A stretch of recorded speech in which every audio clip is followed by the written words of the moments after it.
பாகற்காய் தமிழ்ல இருக்குல்ல, அதுக்கு ஆங்கிலத்துல என்ன சொல்லுவோம்? Bitter card. ஏன் அதுக்கு பிட்டர் கார்டுன்னு பேரு? கசப்பா இருக்கும்.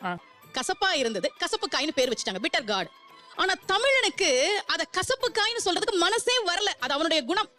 இனிப்பு சுவைய நம்ம பாகுன்னு சொல்லுவோம். தமிழன் பார்த்தா நீ கசப்பா இருக்க, ஆனா உன்னை கசப்பு காய்னு நாங்க சொல்ல மாட்டோம். இனிப்பு அல்லாத காய் பாகு அல் காய் பாகற்காய்னு பேர் வச்சா.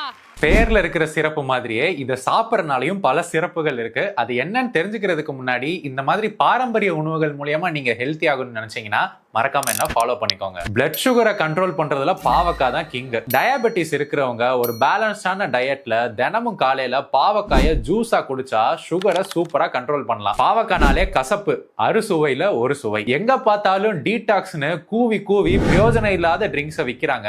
ஆனா பாவக்கால இருக்கிற கசப்பு தான் உண்மையான டீடாக்சிஃபையர். இப்போ இருக்கிற பொல்யூஷன், ஃபுட் அடல்ட்ரேஷன்ல இருந்து உங்க உடம்ப காப்பாத்தும். ஜஸ்ட் 100 கிராம் பாவக்காய் சாப்பிட்டீங்கன்னா உங்க இம்யூனிட்டியை பூஸ்ட் பண்றதுக்கான மொத்த வைட்டமின்ஸையும் கிடைச்சிடும். பாவக்கால இருக்கிற பவர்ஃபுல் ஆன்டி ஆக்சிடென்ட்ஸ் இன்ஃப்ளமேஷனை குறைச்சு உங்களை பல நோய்கள்ல இருந்து காப்பாத்தும். இது எல்லாம் போக பசியை கண்ட்ரோல் பண்ணும், டைஜஷனை இம்ப்ரூவ் பண்ணும், உங்க மெட்டபாலிசமை பெட்டர் ஆக்கும். உங்க ஹெல்த்தை இம்ப்ரூவ் பண்ற இந்த பாகு அற்ற காயை ஒதுக்கி வைக்காம ரெகுலரா சாப்பிட்டு உங்க உடம்ப செதுக்கி வைங்க.